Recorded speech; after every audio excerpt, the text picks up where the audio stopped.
vuestra delegada, cada exposición, cada parte, va a ser la parte más sintética, más importante, nada más, para llevarlo a discusión mejor, ¿ya? Una ponencia de 30 minutos, cada parte, ¿ya?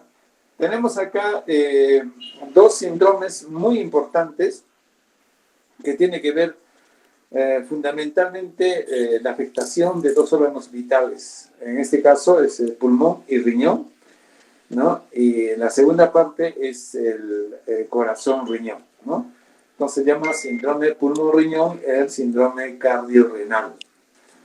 Muy bien, entonces para esto vamos a llamar dos alumnos, ¿no? Ya lo tienen acá ya escrito, los 5. De tal manera, entonces, a 15 minutos cada uno va a exponer.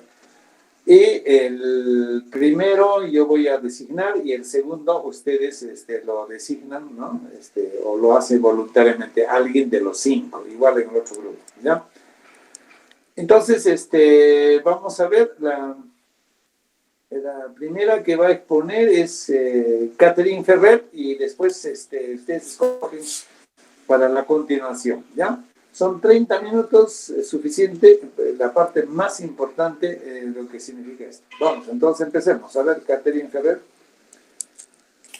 Sí, doctor, buenas tardes, compañeros todos. El día de hoy mi grupo y yo vamos a exponer el síndrome pulmón-riñón. Siguiente, por favor. El síndrome pulmón-riñón va a ser la asociación de hemorragia alveolar difusa y glomerulonefritis rápidamente progresiva. Generalmente va a ser una enfermedad de mal pronóstico por su rápido deterioro clínico y va a ser más común en varones que mujeres en la edad de 40 a 55 años de edad. Siguiente, por favor. Dentro de las etiologías tenemos que se van a clasificar en 5 grupos, de los cuales las comunes van a ser la vasculitis sistémica por anticuerpos, anticitoplasma de neutrófilos positivos, donde podemos encontrar la granulomatosis de Wegener, la poliangitis microscópica y el síndrome de Church-Strauss. También, dentro de las más comunes, tenemos los que son asociados con anticuerpos antimembrana basal del glomérulo, como en el síndrome de Wood-Pasteur, los cuales vamos a ampliar un poco más posteriormente. Los otros grupos más frecuentes son las enfermedades autoinmunes sistémicas, como el lupus eritematoso sistémico o la esclerosis sistémica. También tenemos en el otro grupo las vasculitis sistémicas, anticuerpos, anticitoplasma y neutrófilos negativos, como la púrpura de Schollin-Henout, entre otras. También tenemos en el último grupo las ANCA positivos por drogas. Siguiente, por favor. Ampliando un poco más el segundo grupo de enfermedades más común, de la etiología más común, tenemos a la enfermedad por anticuerpos antimembrana basal glomerular, las cuales va a ser una glomerulonefritis necrotizante focal con proliferación extracapilar de los depósitos lineales de inmunoglobulina G sobre la membrana basal del glomérulo. Estos autoanticuerpos van a ser inducidos por las enzimas de los neutrófilos y de los lisosomas de los monocitos. Generalmente se van a dividir porque van a formar 2 tipos de patrones.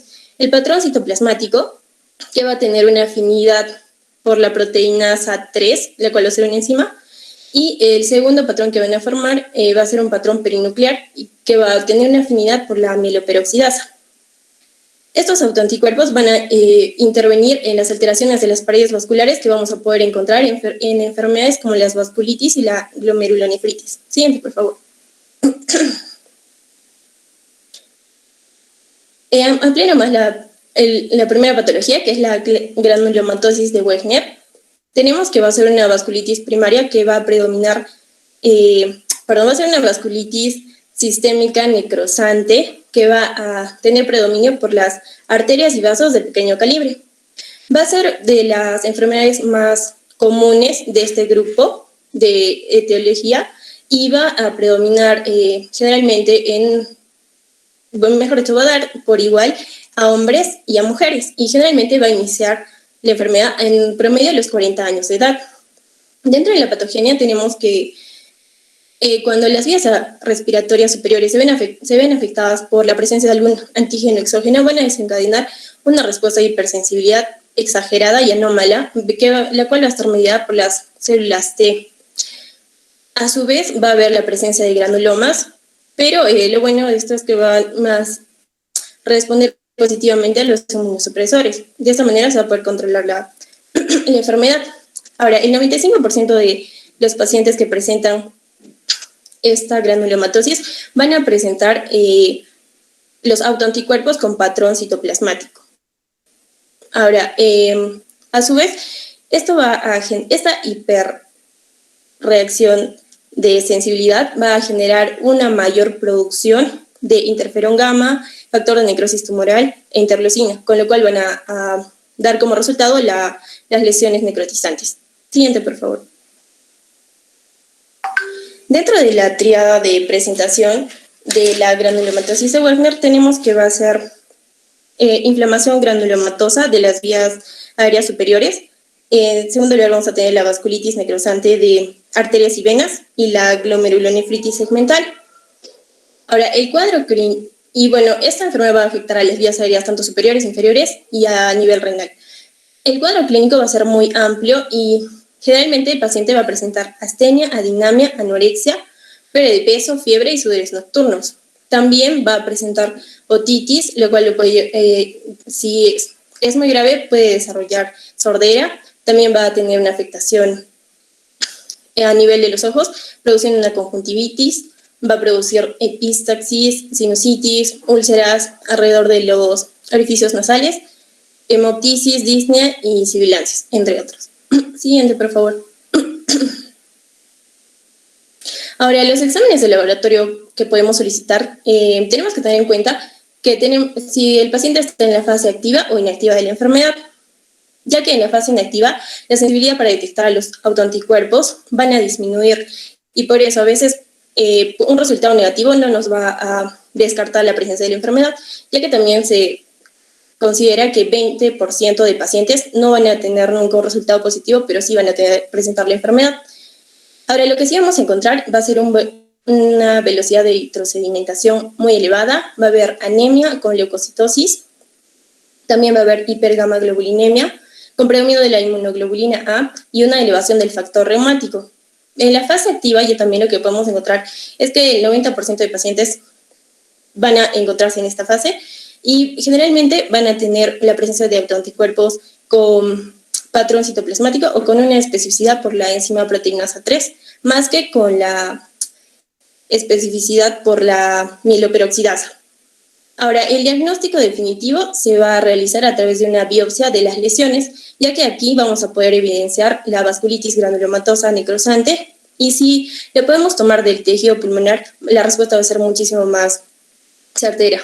Ahora, la presencia de los autoanticuerpos en el laboratorio nunca van a sustituir el diagnóstico y se puede utilizar para complementar nuestra prueba. Dentro del tratamiento tenemos que el uso de la ciclofosfamida, la cual se va a utilizar a 2 miligramos por kilogramo por día por vía oral, y si nuestro paciente tiene alguna falla renal se va a modificar la dosis, se va a disminuir, y si el cuadro de la granulomatosis es grave, se va a acompañar de glucocorticoides de utilización diaria. También se ha evidenciado que la plasmaféresis va a ser una buena alternativa para complementar el tratamiento. También se va a utilizar los glucocorticoides. Generalmente se utiliza la prednisona, 1 miligramo por kilogramo por día, al iniciar el tratamiento. Y en caso haya una buena respuesta al tratamiento, se va a reducir progresivamente las dosis. Pero tenemos que tener en cuenta que los glucocorticoides nunca se van a recomendar como una única opción de tratamiento, sino se va a preferir la politerapia. También otro fármaco a utilizar va a ser el metrotixato, a una dosis de 0.3 miligramos por kilogramo de peso, cada semana inicialmente, y va a depender de la tolerancia del paciente que se pueda llegar a aumentar hasta una dosis de 25 miligramos por semana. La rituximab va a ser otra alternativa de tratamiento que se va a poder utilizar a 375 miligramos por metro cuadrado una vez a la semana durante 4 semanas, combinándose con los glucocorticoides. Siguiente, por favor. Ahora, dentro de la otra patología tenemos a la poliangitis microscópica, la cual va a ser una vasculitis necrotizante sistémica que se va a caracterizar por depósitos inmunes o nulos de estos y va a afectar a los pequeños vasos. También va a estar asociado con lesiones glomerulares necrotizantes en el 90% de pacientes y capilaritis pulmonar en el 40% de estos. Generalmente va a ser una patología que va a afectar a los adultos entre los 40 y los 50 años de edad y va a afectar tanto a hombres como a mujeres. Dentro de la etiopatogenia tenemos que los factores que van a iniciar la poliangitis microscópica van a ser desconocidos, pero el sistema inmunológico va a participar en el desarrollo de la respuesta a los antígenos, ya sean endógenos o exógenos, que entren a las vías respiratorias. Ahora, se va a caracterizar por presentar daño tisular como resultado de todo el proceso inflamatorio exagerado y se va a manifestar también por la infiltración de los polimorfonucleares, los macrófagos y los linfocitos en las paredes de los vasos sanguíneos. Estos a su vez van a empezar la síntesis de los autoanticuerpos frente a todos los antígenos que presenten estas células, los monocitos y los polimorfonucleares, y van a presentar autoanticuerpos de patrón periférico, perinuclear y citoplasmático. La presencia de este antígeno va a desencadenar esta respuesta anómala del sistema inmunológico, provocando esta reacción inflamatoria local y sistémica. Siguiente, por favor.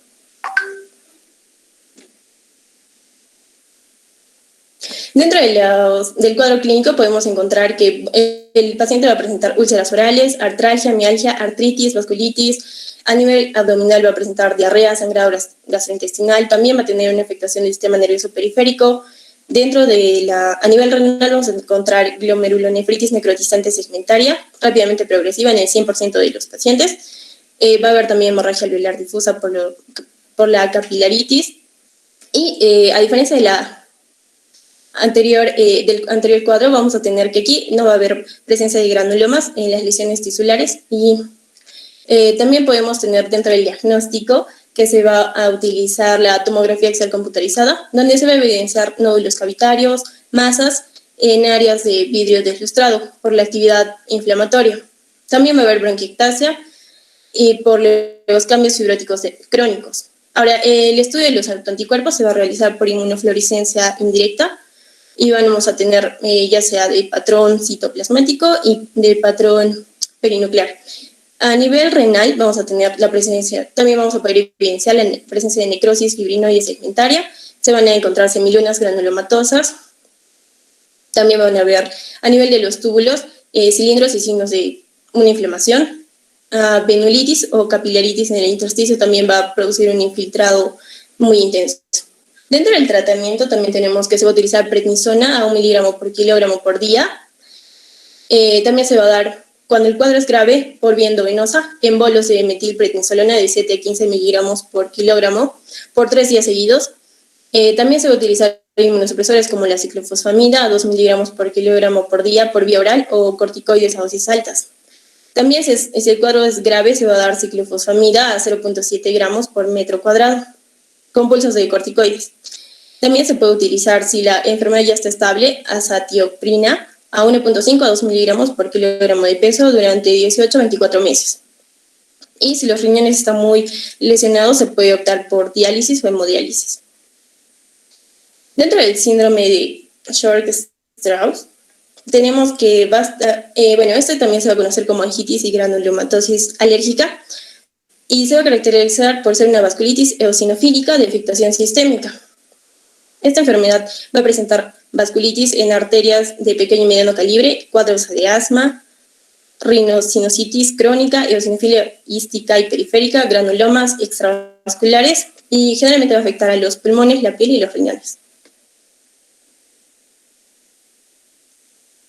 Ahora, dentro de la epidemiología tenemos que generalmente esta enfermedad se diagnostica a los 48 años, afecta más a las mujeres que a los varones y van a tener autoanticuerpos positivos en 50% de casos para la amiloperoxidasa y los que son de patrón periférico. Dentro de la etiopatogenia son múltiples las causas. Generalmente la etiología es desconocida y multifactorial, como los factores genéticos de CD95 o los polimorfismos en la interleucina o el gen 10, y también porque se va a ver comprometidos los anticuerpos anticitoplasmáticos, ¿no? Como ya les mencioné. Y también porque van a haber anormalidades de la función inmunológica, por un aumento de las inmunoglobulinas E, del factor reumático, de los autoanticuerpos. Siguiente, por favor.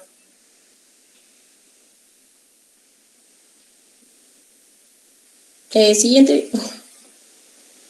Ahora, esta enfermedad va a presentar 3 fases clínicas, que va a ser, la primera va a ser la fase prodrómica o alérgica, donde va a haber asma, rinitis alérgica, pólipos nasales, sinusitis. Ahora, el asma también puede preceder la vasculitis entre los 3 y 8 años y puede llegar hasta los 30 años. La segunda fase va a ser la fase eosinofílica, la cual va a caracterizarse por presentar eosinofilia periférica y puede ocurrir con infiltrados eosinofílicos en los pulmones y en el tracto gastrointestinal. También va a haber la presencia de síndromes constitucionales como fiebre o pérdida de peso. La tercera fase va a ser la vasculítica, la cual van a haber manifestaciones necrotizantes a diferentes niveles, ya sea cutáneo, neurológico o a nivel renal.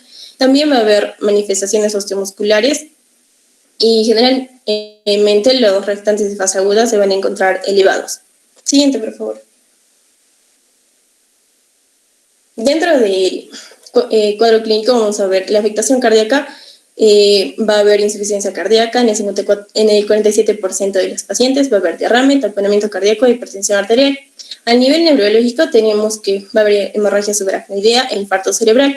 A nivel cutáneo vamos a ver que los pacientes presentan púrpura no trombocitopénica, nódulos subcutáneos, equimosis, petequias. A nivel gastrointestinal va a haber gastroenteritis eosinofílica, colicistitis y pancreatitis, diarreas, perforaciones en cualquier parte del tracto digestivo. Y a nivel renal va a haber una glomerulonefritis focal y segmentaria con hematuria, albuminuria e hipertensión de difícil control. En el diagnóstico podemos considerar la presencia de asma, eosinofilia, monopolineuropatías, opacidades pulmonares migratorias o transitorias, anormalidades en los senos paranasales, infiltración eosinofílica extravascular en la biopsia, y ahora tenemos que considerar la presencia de 4 de estos o más para poder hacer el diagnóstico, pero siempre con evidencia de la biopsia y la histología. Ahora, dentro de las pruebas de imágenes, a pedir tenemos que en la radiografía de tórax se van a evidenciar las opacidades pulmonares, ya sean difusas, transitorias y en ocasiones migratorias, con predominio periférico, y en el 30% de casos va a haber derrame pleural uni o bilateral. En la tomografía podemos ver áreas en vidrio deslustrado con consolidación periférica, con la presencia de nódulos centrolobulares, engrosamiento o dilatación bronquial. Dentro de las pruebas de laboratorio también vamos a evidenciar la eosinofilia, un aumento de la inmunoglobulina E y la presencia de los autoanticuerpos. También podemos encontrar, en el diagnóstico definitivo siempre va a ser necesario hacer la biopsia de los pulmones o del órgano afectado, ¿no? Ya sea a nivel renal o a nivel cutáneo. Y el estudio de los autoanticuerpos siempre va a ser complementario para hacer el diagnóstico, pero no va a ser definitivo. El tratamiento va a consistir en administrar esteroides, prednisona generalmente a 1 miligramo por kilogramo de peso por 21 a 30 días. Y para realizar el tratamiento de sostén se recomienda subir la dosis a 5 a 10 miligramos por día por 1 año. También se puede optar por utilizar metilprednisolona en los casos más graves. Se puede utilizar también ciclofosfamida de 0.6 a 0.7 gramos por metro cuadrado por cada 15 días y posteriormente cada 21 días. Siguiente, por favor. Ahora, vamos a tener acá 2 opciones, ¿no? Si los pacientes van a tener un buen pronóstico, se va a utilizar la prednisona por 4 a 12 semanas hasta que los síntomas hayan remitido. Y generalmente el 90% de los pacientes va a alcanzar la remisión y el 25 a 35% va a recaer el primer año y el 70% va a necesitar corticoides. Si los pacientes no van a responder al uso de corticoides, se van a agregar azatriopina o ciclofosfamida endovenosa. Los pacientes de mal pronóstico se va a utilizar un tratamiento de inducción de 6 a 12 meses con corticoides e inmunosupresores como la ciclofosfamida. Y la terapia de mantenimiento en estos casos va a ser de 18 a 24 meses con un agente menos tóxico como es el metotrexato. Dentro de, tenemos otra patología que es el síndrome de Gut-Pasteur, que va a ser... A ver, ya, pasamos con el segundo alumno, ¿no? con el segundo alumno. Ustedes escogen Ya, quién doctor. continuar. Ya, muy bien, vamos. Sí, bueno, doctor, si hablamos del síndrome de Wolff-Pasteur, vamos a ver que esta es una enfermedad netamente autoinmunitaria, donde se va a caracterizar una producción de autoanticuerpos antimembrana basal de glomérulo renal. La epidemiología es de 0.1 caso por millón de personas. Y bueno, generalmente esta se presenta con una triada clásica, como es la hemorragia pulmonar, la glomerulonefritis proliferativa y unos anticuerpos antimembrana basal glomerular. En la fisiopatología vamos a ver que esta enfermedad va a afectar al pulmón y al riñón, generando así una hemoptisis y una inflamación, y en el riñón generando una hematuria, ¿no? Acá vamos a ver que los anticuerpos van a activar el sistema de complemento, generando así proteínas que combaten la invasión, y ocasionalmente vamos a ver que va a haber un número elevado de las inmunoglobulinas M y las inmunoglobulinas A, que va a ser activadas por un activador de enganche. Vamos a ver también que tiene factores de riesgo como son ambientales, como son las infecciones, fumadores, estrés oxidativo, hidrocarbonos. Generalmente aquí vamos a ver que los riñones van a filtrar toxinas en la sangre y los pulmones van a estar expuestos en inhalación de toxinas. La sintomatología, vamos a ver que nos va a llevar, digamos, a hematuria, proteinuria, a un síndrome nefrítico y también nos puede llevar a tos, hemoptisis y una enfermedad pulmonar restrictiva. Mientras que si hablamos de la hemoptisis, vamos a ver que esta puede ser, que es mínima, masiva y ausente. Que es el síntoma más común. Además vamos a ver también la disnea, la fatiga y tos. Anemia y proteinuria correspondientemente, que también se va a presentar en el paciente. El diagnóstico es netamente a través de una biopsia pulmonar, donde tenemos que ver la presencia de inmunoglobulinas G lineal y también una inmunofluorescencia directa. También en algunos casos se puede pedir una biopsia renal. Bueno, si vemos el tratamiento, primero tenemos que estabilizar hemodinámicamente al paciente. Por ejemplo, si el paciente trae la anemia, como es un síntoma clásico, tenemos que dar transfusiones sanguíneas. Si tiene hemoptisis, tenemos que hacer una plasmaferesis y bolos de metilprednisolona para controlar al paciente.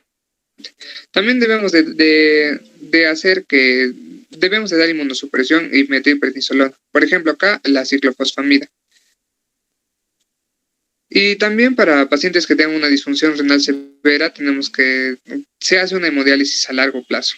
Y en estos pacientes que dializan, se tienen que dar corticosteroides, ciclofosfamida y plasmaferesis. Bueno, acá vamos a hablar de la púrpura de Henoch-Schönlein, que esta básicamente va a ser una vasculitis sistémica del pequeño vaso, caracterizado por depósitos vasculares y mesangiales de inmunoglobulina. Esta tiene una triada clásica en sus manifestaciones, una tetrada clásica en sus manifestaciones clínicas, como son el exantema, las artalgias, el dolor abdominal y una afección renal. Vamos a ver también que si hay una hemorragia pulmonar, esa va a ser una complicación muy rara en el paciente. La epidemiología vamos a ver que es frecuente durante la infancia, más o menos entre 3 y 15 años, recordando así que el 75% de los casos se da en menores de 10 años y de este 75, el 50% da en menores de 5 años. Se da más en varones que en mujeres. Ahora, la etiología es que su etiología es desconocida, aunque se atribuyen a muchas causas. Vamos a ver acá, por ejemplo, la interacción tal más un sujeto genéticamente predispuesto para que desarrolle la enfermedad. La fisiopatología nos habla de que netamente esta es una enfermedad autoinmune mediada por inmunoglobulinas A. Entonces va a ver que un antígeno desconocido va a estimular esta inmunoglobulina A y va a formar complejos inmunes, que estos se van a depositar localmente, activando una inflamación y originando vasculitis necrotizante. A través de una anatomía patológica podemos ver que en la biopsia cutánea vamos a ver vasculitis leucocitoclástica y depósitos de inmunoglobulina A, que es lo característico de la enfermedad, y también a través de una biopsia renal vamos a ver una proliferación mesangial. En las manifestaciones clásicas, como ya les dije, la tetrada, y también que estas manifestaciones cutáneas va a estar presente en el 80 o el 100% de los casos, generalmente simétrico en ambos pies, pero preferentemente en las nalgas, donde se va a ver el exantema palpable eritematoso violáceo. En las manifestaciones articulares vamos a ver que hay artritis y artralgias que son transitorias y no son migratorias. Y generalmente, ¿qué dañan estos? Dañan las grandes articulaciones, como son tobillos y rodillas. Y si vemos las manifestaciones gastrointestinales, vamos a ver que estas se van a presentar en un 40-85%, el dolor abdominal, y si vemos náuseas y vómitos en el paciente, nos va a indicar que la afección es grave. También vamos a ver que la nefropatía que va a producir esto va a llegar a que pueda producir un síndrome nefrítico y después un síndrome nefrótico que van a llegar a generar el fallo renal en un 50% de los pacientes y en 10 años es que se va a desarrollar la enfermedad. En el diagnóstico, acá hay una contradicción porque dice que el diagnóstico es fundamentalmente clínico, pero también hay unos marcadores de laboratorio que no son específicos para la enfermedad. Vamos a ver que tiene un criterio obligatorio, es que haya púrpura, y también tiene que haber uno de los siguientes criterios, como es dolor abdominal, que en la histopatología haya depósito predominante de inmunoglobulina A. Vamos a ver que haya artritis, artalgias y una afección renal, ¿no? En esta afección renal, vista en proteinuria mayor de 0.3 gramos por 24 horas y una hematuria o cilindros de Matías mayores a 5 hematíes por campo. Mientras que si vemos el pronóstico el pronóstico de la enfermedad va a ser excelente y se va a autolimitar en la mayoría de los casos. El tratamiento es, si hay un dolor musculoesquelético, se utilizan autoinflamatorios no esteroideos como ibuprofeno o naproxeno. Si hay un dolor abdominal, dar corticoides. En preferencia, prednisona a 1 miligramo por kilogramo por día. Y también una dieta y la subsueroterapia endovenosa si van a coexistir estos vómitos. La afección renal, prácticamente dar corticoides y en algunos casos se ha demostrado que los YECAS también son útiles porque disminuye la proteinuria y el ritmo de progresión de la enfermedad. En las criobulinemias, vamos a ver que las criobulinas, su presencia se va a asociar a hiperviscosidad sanguínea y una vasculitis y formación de inmunocomplejos. También vamos a ver que hay tipos de inmunoglobulinas, como es la tipo 1 que tiene IgG o IgM sin actividad del factor reumatoideo. En la tipo 2 vamos a ver que hay una IgG policlonal con IgM y una actividad del factor reumatoideo. Y en la tipo 3 que prácticamente es lo mismo porque son mixtas. Vamos a ver ahora el síndrome de Brouet, que también puede ser considerado como el síndrome criobulinémico, que nos clasifican en 3 formas para las criobulinemias. El tipo 1 es que donde hay IgG, monoclonal, IgG, IgM. Y vamos a ver que acá se presenta en el 5 a 25% de los casos. En el tipo 2 vamos a ver que hay IgL policlonal, que es el IgG, y unos anticuerpos monoclonales como el IgM o el IgA con actividad del factor reumatoideo. Se da en el 40 a 60% de los casos y se asocia básicamente a factores virales como hepatitis B y VIH. Y el tipo 3 vamos a ver que estas criobulinemias van a ser mixtas. Generalmente se ve a 40 a 50% de los casos y la prevalencia, por ejemplo, que se va a dar en infecciones crónicas, en el VIH se va a dar la prevalencia de un 15 a 20%, en el hepatitis C un 40 a 65% y en el VIH un 64%. Afecta más entre personas de la cuarta y quinta década de la vida, como 40 y 50 años, y es más frecuente en varones. Vamos a ver que su etiopatogenia nos presenta como asociaciones clínicas de las criobulinemias de tipo 1, donde hay procesos linfo y mieloproliferativos, una linfemia no de Hodgkin, enfermedades de cadenas pesadas, mientras que si vemos asociaciones clínicas de las criobulinemias tipo 2 y mixtas monoclonales, que serían las tipo 3, vamos a ver que hay síndrome de Sjögren, hepatitis, leishmaniasis visceral. Y si vemos una solubilidad de las criobulinemias, vamos a ver que esta va a ser una alteración en conformación proteica y cambios de la temperatura, generando así en estas dos un daño vasculítico. Vamos a ver las afecciones como por ejemplo manifestaciones que nos puedan presentar como pulmonares, como infiltrados intersticiales, una neuropatía de 70 a 80%, otras como dolor abdominal, las cutáneas como pápulas purpurativas y ulceraciones y las musculoesqueléticas como artalgias y mialgias. Y en la renal, que es importante, vamos a ver una glomerulonefritis membranoproliferativa. Las lesiones histopatológicas, vamos a ver que hay lesiones trombóticas con evidencia de infarto, y en la tipo 2 y 3 vamos a ver que hay una glomerulonefritis membranoproliferativa que ya les había explicado. En la anatomía patológica lo que se pide es una biopsia cutánea que va a revelar el infiltrado inflamatorio alterado en estas paredes vasculares, demostrándonos una necrosis fibrinoide, hiperplasia de células endoteliales y una hemorragia.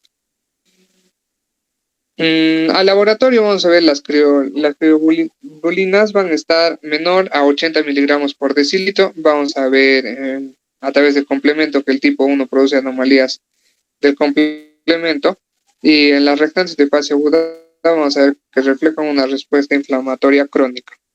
Vamos a ver también las hipergamaglobulinemia de IgM, IgA, IgG y unos autoanticuerpos que van a estar elevados en los tipos 2 y 3, que estas son mixtas. Vamos a ver también en los exámenes complementarios la BCG, que es la velocidad de sedimentación globular, y la PCR, que van a estar elevadas. Va a haber leucocitosis, va a haber fracciones de C3 y C4 que van a estar disminuidas generalmente en el 90% de los casos, y el factor reumatoide va a estar positivo. El tratamiento es a través de la enfermedad subyacente y la severidad y la naturaleza de la enfermedad.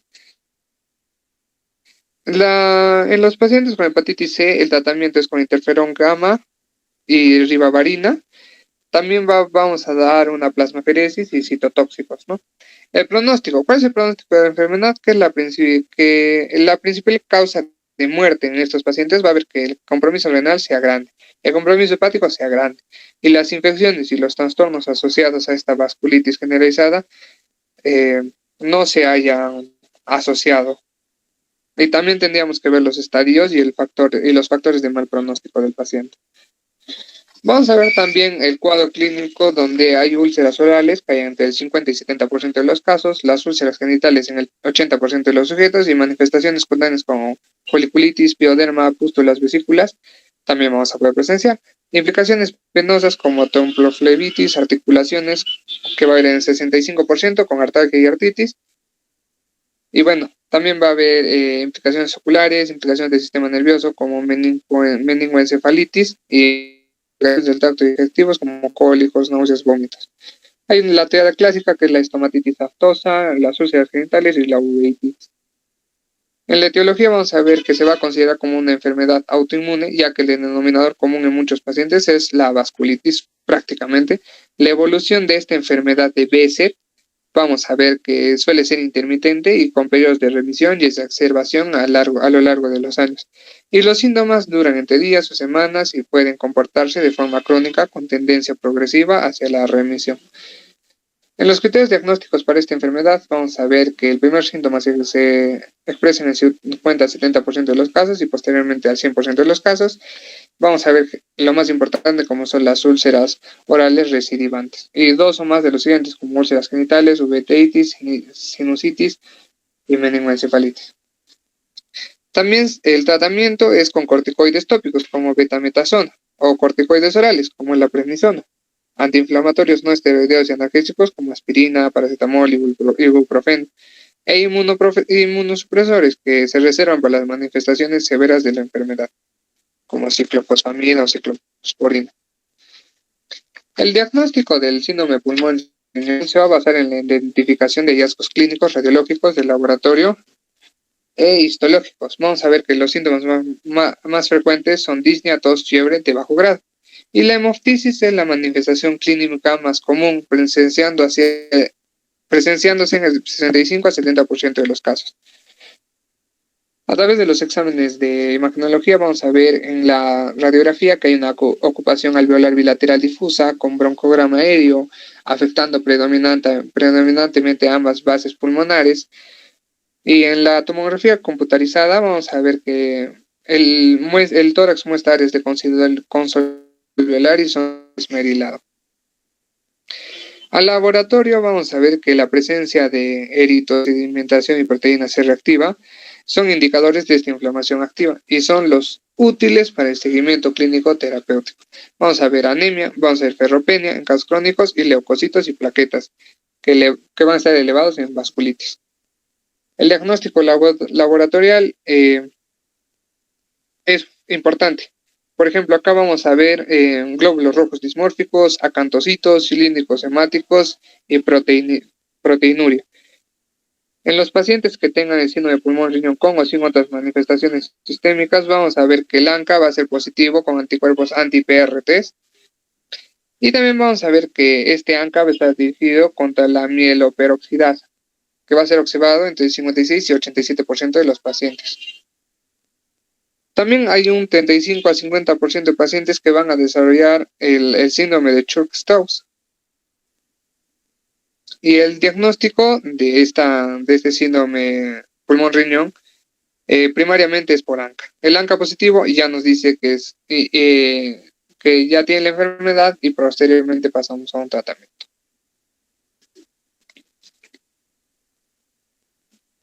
En acá vamos a ver los diagnósticos laboratoriales. Nos va a decir que, por ejemplo, el síndrome de Guth-Pasteur va a ser la segunda etiología en frecuencia y tiene ambos anticuerpos positivos, como son el anticuerpo antimembrana basal glomerular y anticuerpos anticitoplasmáticos de neutrófilos.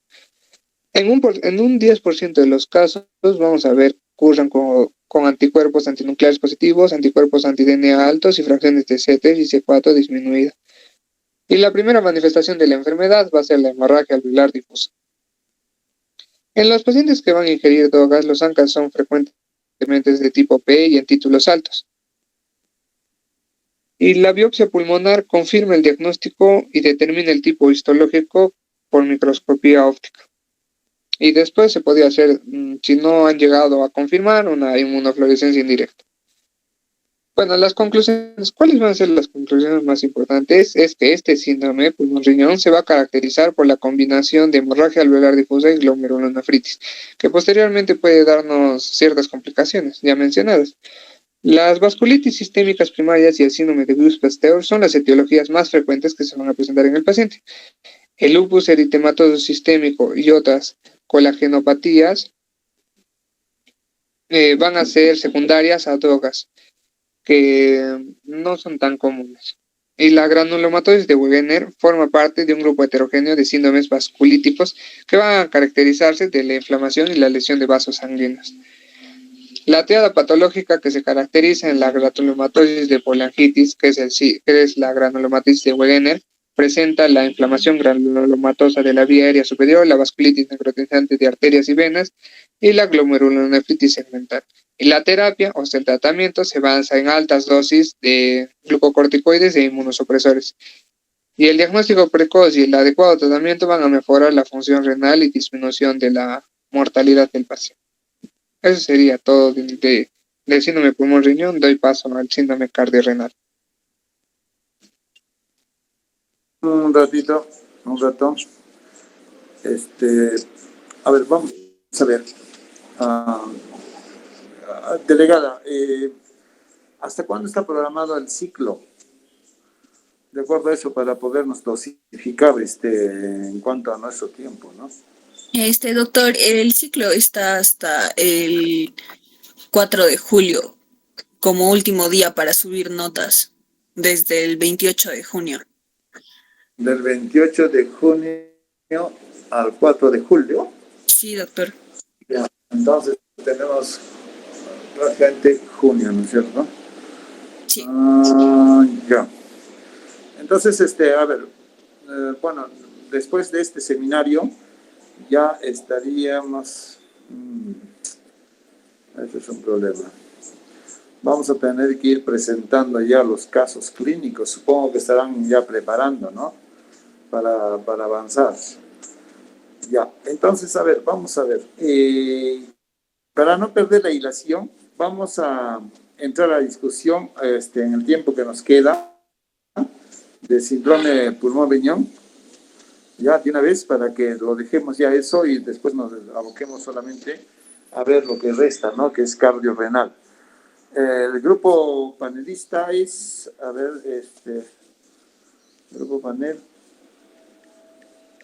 Doctor, buenas tardes. Yo quisiera hacer un aporte. ¿Tú eres el grupo panelista? Sí, doctor. Ya, apellido. Que es igual para doctor. Para no tomar nota. Ya, a ver, ¿en qué consiste el aporte en cuanto a este tema? Sí, doctor. Yo tengo, una ampliación, por así decirlo, acerca de la enfermedad por anticuerpos antimembrana basal glomerular, específicamente acerca del tratamiento del síndrome de Guth-Pasteur. A ver, ¿cuál es ese aporte? Ya. Como ya sabemos, el diagnóstico y la intervención precoz van a ser claves determinantes de la respuesta al tratamiento y el pronóstico a largo plazo de los pacientes con enfermedad anti-GBM. Entonces, va a existir una correlación directa entre la concentración inicial de creatinina plasmática y el porcentaje de glomérulos con semilunas. En particular, estas semilunas van a estar presentes en más del 75% de los glomérulos cuando la concentración de creatinina plasmática va a ser superior a 5 miligramos por decilitro. Además, va a existir una correlación directa entre los niveles de anticuerpos anti-MVG y la creatinina plasmática. Entonces, aquí va a surgir una pregunta común, ¿no? Que es que si es que se debe iniciar la terapia empírica en pacientes con sospecha de enfermedad anti-GBM antes de que el diagnóstico se haya confirmado mediante pruebas serológicas o biopsia renal. Bueno, la respuesta aquí sería que si no, no vamos a retrasar la terapia en estos pacientes, ya que los resultados de las pruebas de diagnóstico pueden tardar varios días en estar disponibles y retrasar el tratamiento puede aumentar el riesgo del paciente de desarrollar daño renal irreversible. Por otro lado, en la mayoría de los pacientes que tienen enfermedad por anticuerpos antimembrana basal glomerular, se va a recomendar el tratamiento con plasmaféresis combinada con prednisona y con ciclofosfamida. Esto va a incluir a todos los pacientes que tengan hemorragia pulmonar, independientemente de si tienen alguna presencia o si tienen una afectación renal. También va a incluir a todos los pacientes que tengan afectación renal que no requieran una diálisis inmediata. Y la decisión de tratar a los pacientes que presentan insuficiencia renal dependiente de diálisis sin hemorragia pulmonar va a ser una decisión que es muy importante, porque algunos expertos van a señalar que estos pacientes no se deben tratar, ya que va a existir una probabilidad muy baja de que haya una respuesta renal, especialmente si el paciente tiene estas semilunas del 100% en la biopsia renal. También otros médicos van a considerar que un ensayo breve de plasmaféresis y terapia inmunosupresora debe ser hecha. Esto particularmente en 4 ocasiones. En pacientes con enfermedad muy aguda, en los que la lesión irreversible va a ser menos predecible. La segunda, en pacientes más jóvenes que puedan tolerar mejor la inmunosupresión agresiva y también en pacientes cuya biopsia va a mostrar un daño glomerular en semiluna focal que va a estar asociado a lesión tubular aguda y también en pacientes que tengan esta enfermedad anti-GBM, que van a tener tanto autoanticuerpos anticitoplasmáticos de neutrófilos, bueno, estos ANCA, como signos clínicos de vasculitis sistémica. A modo de ejemplo, este artículo me daba que hay hallazgos como una erupción purpúrica y artralgias que van a sugerir una vasculitis concurrente, ya que van a ser infrecuentes en la enfermedad anti-GBM sola. También este fundamento para tratar a todos los pacientes con afectación renal que no requieren diálisis inmediata, se va a basar en que hay una evidencia observacional de que la terapia inmunosupresora también puede beneficiar a los pacientes que presentan concentraciones altas de creatinina plasmática. En un artículo que se llama Análisis del tratamiento en pacientes con enfermedad anti-GBM, que fue realizado por 2 investigadores que se llaman J. Johnson y T. Kauser, en este análisis retrospectivo, con 71 pacientes que tienen esta enfermedad, estos fueron tratados con plasmaféresis, con prednisolona y con ciclofosfamida. Y se vio que la supervivencia del paciente y del riñón varió con la gravedad en el momento de la presentación en 4 ocasiones específicas. La primera, para los pacientes que presentaron una concentración de creatinina plasmática de menos de 5,7. A ver, vamos a cortar, si no vas a exponer media hora. ¿Cuántos pacientes esperamos tener de síndrome antimembrana basal?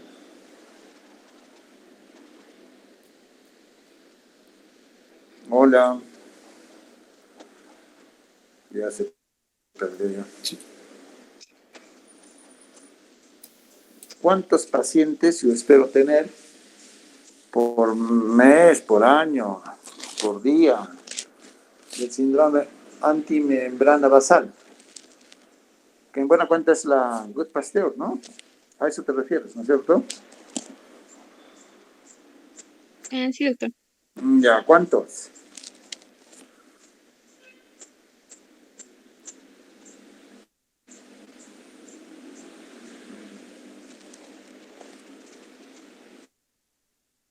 Doctor, más o menos A ver, un ratito, no te estoy preguntando aquí. Es que tenemos que tener, digamos, tenemos que tener las cosas claras y tenemos que ahondar en temas que realmente, no es que no valgan la pena, ¿no? Pero sí, pero hay cosas más básicas, digamos, ¿no? En relación a este tema. Habida cuenta que la presentación o sea, solamente eso, la alumna ha leído de todo esto, de todo este seminario. Me están queriendo más o menos mostrarme eso, así, que solamente has leído ese artículo y el resto no te ha interesado. Y ni siquiera, pues, la enfermedad básica. Entonces, a ver, aclárale, expositor, ¿cuánto es la prevalencia de la enfermedad por cuántos pacientes, por millón de habitantes, por 100.000? ¿Cuánto es? Doctor, es de 0.1 casos por millón de habitantes. En todo el caso, en el Cusco, que la población actualmente revisada para el 2017 es de 428.000 personas, más o menos estaríamos teniendo a 0.0042, o sea, casi ni un paciente. 0.1 por millón es la décima parte. Entonces quiere decir que para que tengas un paciente tendrías que tener 10 millones de habitantes, ¿no? O sea, en todo Lima, que tiene 10 millones de habitantes, por año tendría que haber un paciente. Entonces es muy raro esta enfermedad, ¿no? Es rarísimo esta enfermedad. ¿Está claro? Entonces son patologías, claro, que hay que tenerlos en cuenta, no por eso tampoco vamos a desconocer, ¿no? Pero digamos, veamos las cosas más frecuentes, más prácticas que el día a día, pues, se ven, ¿no? A ver, en ese sentido, a ver, vamos a mejor un poquito abrir la polémica.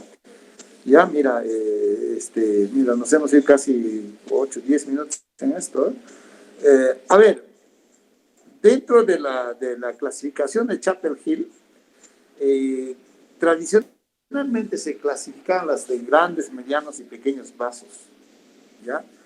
Todo lo que es las vasculitis. Entonces, de lo que es grandes vasos, ¿cuáles son las que no provocan problema renal? Porque nos interesa los que provocan o van con problema, ¿no es cierto?, renal. Entonces, a ver, al grupo panel, de una vez para ir un poquito situándonos en el tema, ¿no?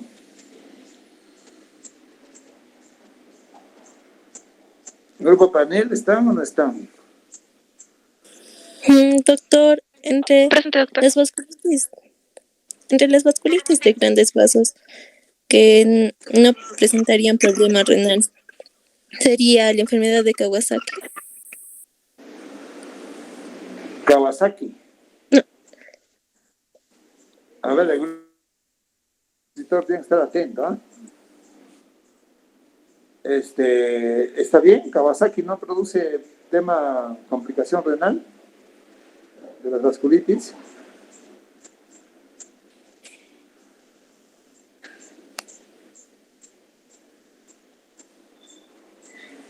No sabe. La arteritis temporal. Doctor, ¿me escucha? Disculpe. Sí. Soy del grupo expositor. Bueno, dentro de lo que son las vasculitis de mediano calibre, es la de Kawasaki que mencionaba mi compañera, pero esta sí no presenta lo que son alteraciones más renales, no es tan incidente. Es de medianos calibres, Sí, La doctor. arteritis temporal sí es grandes vasos. Y la arteritis temporal, por si acaso, no tiene ninguna traducción histopatológica renal, no produce, no hay ningún problema, ¿no? Y de medianos vasos, ¿qué enfermedades son las que producen complicación renal de las vasculitis? A ver, grupo panel.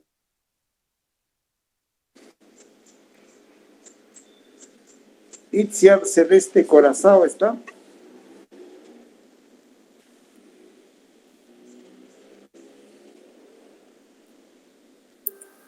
Doctor, yo soy del grupo panel. Se lo estoy escuchando muy entrecortado. Itziar, ¿Cómo? ¿me escucha Itziar? Celeste.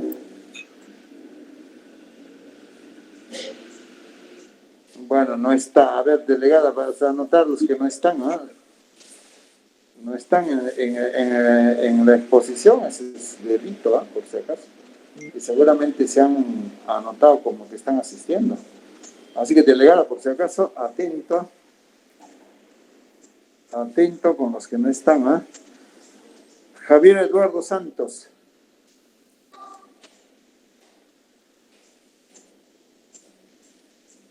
Sí, doctor, dígame. La poliarteritis nodosa es una vasculitis de afectación de mediano vaso. ¿Estamos? ¿Sí o no? Poliarteritis nodosa. Sí, doctor. ¿Se me escucha? Sí, ya, me tienes que decir, ¿es correcto o no lo que estoy diciendo? La poliarteritis nodosa es una vasculitis de mediano vaso. Sí, doctor, es correcto. ¿Afecta al riñón o no? Va a ser una vasculitis necrotizante sistémica, diseminada, doctor, que afecta a las arterias musculares de un mediano largo calibre. Entonces, sí, yo pienso que, bueno, en realidad sí va a afectar. Sí afecta. ¿Afecta al riñón? Doctor, A ver, grupo expositor, a ver, corrobora eso. ¿Afecta o no afecta el riñón? Y si es sí, ¿de qué forma? ¿Cuál es la característica histopatológica de la afectación del riñón?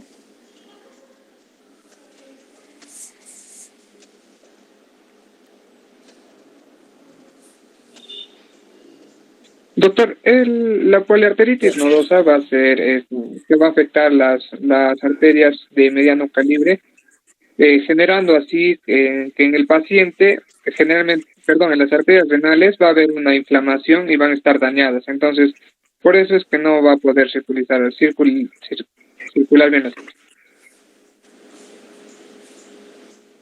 ¿Pero afecta o no afecta? Doctor, va a afectar lo que son las arterias pequeñas y medianas de los riñones, lo que puede producir, por ejemplo, al paciente lo que sería hipertensión, uremia, oliguria, incluso también podría hacerle que presente sedimento urinario, doctor.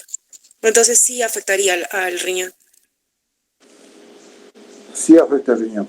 A ver si repasan desde el punto de vista anatomopatológico, si afecta el renal, cuáles son las características a nivel del glomérulo, de los túbulos, ¿ya? Pregunta de examen. A ver, vamos a pequeños vasos. ¿Cuáles son las vasculitis más frecuentes? ANCA positivos, Aris Andrea Ramos. Presente, doctor. Pulmón, riñón. Sí. A ver, vamos. Pequeños vasos, ¿verdad, doctor? Ajá. ¿Podría ser la enfermedad de Goodpasture? Wow. ¿Aló? Doctor, también podría ser la enfermedad de... ¿Y por qué tanta duda? No entiendo. Si justamente la idea es de este seminario afianzar un poco y deglutir ya algunas enfermedades bien claramente. A mí me está demostrando que el grupo expositor ni siquiera ha publicado su exposición. ¿Cuántos días antes han publicado? A ver, dime expositor y después me contesta la delegada.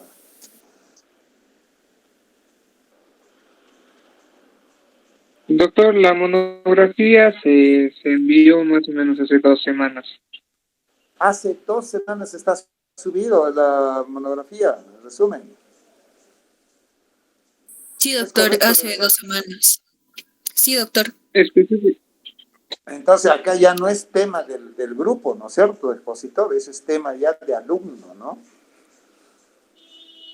A ver, ¿cómo no me van a poder contestar eso? Olvídense, o sea, es preferible no haber hablado del tema, ni siquiera haber deglutido la palabra vasculitis, ¿ah? ¿Cuáles son las vasculitis más frecuentes que nosotros manejamos acá? O bueno, en general, ¿no? O sea, imagínate decir Gut Pasteur, y estamos diciendo que el Gut Pasteur es raro, ¿no? Bueno, mira expositores, ¿ah? No, ustedes no, sencillamente han pasado desapercibidos. Y delegada, tú eres la obligada a decir, señores, ya se acerca el seminario de tal, después no estén con problemas, ¿no es cierto?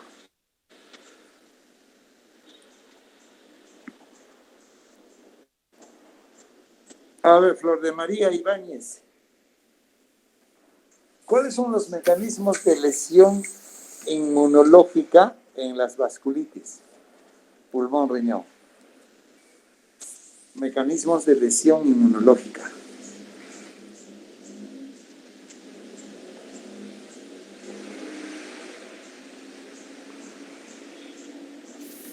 Doctor, ¿se me escucha? Sí, te escuchamos perfectamente.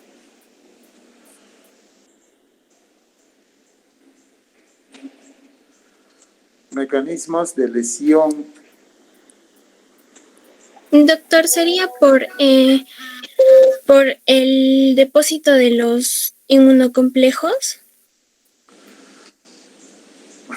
Claro que sí, pero ¿cuáles son sus mecanismos?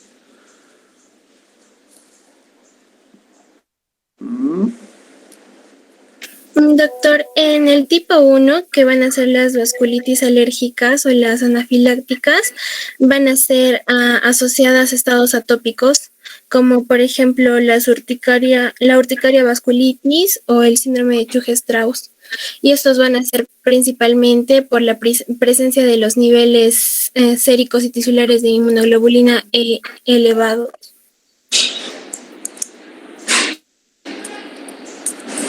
Wow, parece que no se ha entendido este tema. A ver, grupo expositor, aclárales ya en el examen, ya pues veremos, ¿no? Pero en todo caso, a ver, aclárales. ¿Cuáles son los mecanismos o formas de inmunológicas que producen el tema del síndrome pulmón-riñón? Una de ellas es justamente la antimembrana basal glomerular. Tanto es así que nosotros debemos solicitar el dosaje de anticuerpos anti-MBG, se llama, antimembrana basal. Y la otra forma... Doctor, la otra forma serían los anticuerpos anticitoplasmáticos de neutrófilos. Dentro de esos vamos a tener 2 patrones que se van a presentar. Ya, eso voy a preguntar, ¿ya? Lady Danitza Coragua. Presente, doctor. ¿Cuáles son sus patrones e interpretación? Doctor, presente. Punto de vista celular? Sí, esa misma pregunta. Doctor. Sí. Sí, Lady. Doctor, ¿se me escucha? Sí, escucho perfectamente. ¿Cuáles son esos patrones o tipos de esos anticuerpos? ¿Cómo se llaman esos anticuerpos? Doctor. Sí. ¿Cómo se llaman esos anticuerpos? ¿Y qué tipos hay?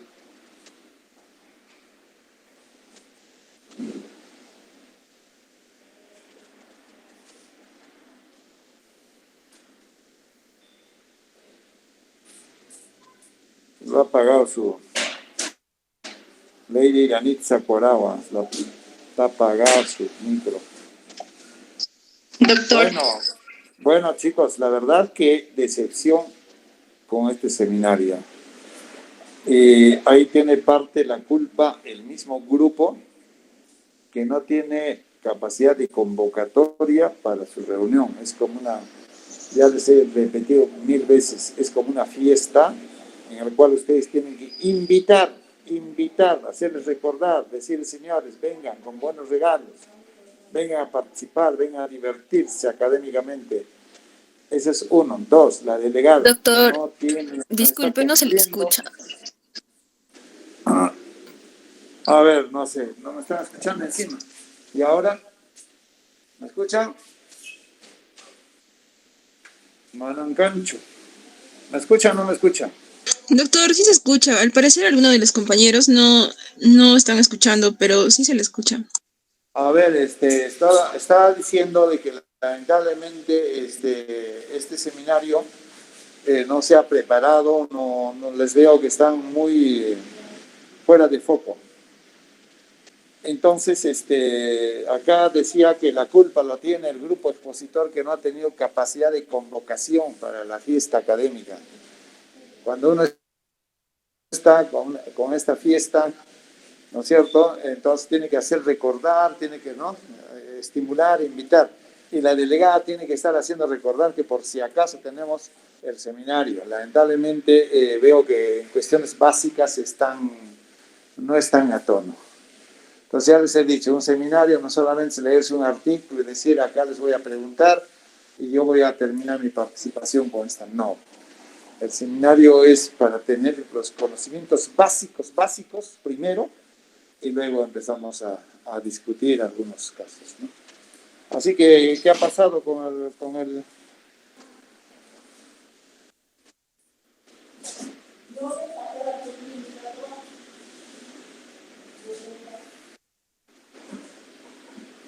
¿Me están escuchando? No. Doctor, al parecer una mitad sí le escuchamos y los otros compañeros por el chat interno están diciendo que no le escuchan y les sugerimos que ingresen otra vez por una laptop porque cuando a veces ingresan por celular ocurre estos problemas que o no se escucha o no ven la pantalla. Transmíteles, yo ya voy a cortar. Diles que el doctor está muy decepcionado del seminario y transmítele textualmente diciendo que los culpables en esto son el grupo expositor que debió invitar y convocar para esta reunión y la